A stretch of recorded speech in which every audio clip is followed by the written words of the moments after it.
मधुकैटभविध्वंसी विधात्री वरदे नमः।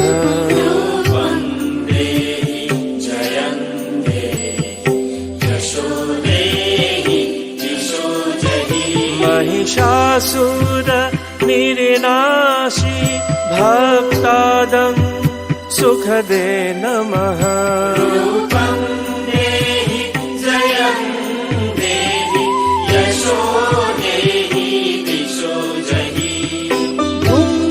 धूम्रनेत्रबधे देवी धर्म कामार्थदायिनी।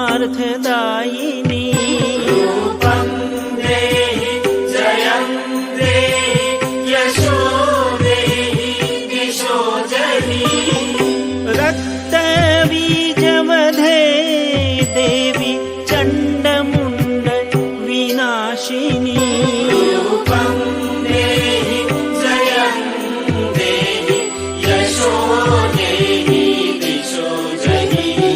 शुम्भ शुम्भ नीडनाशी त्रैलोक्य शुभदे नमः।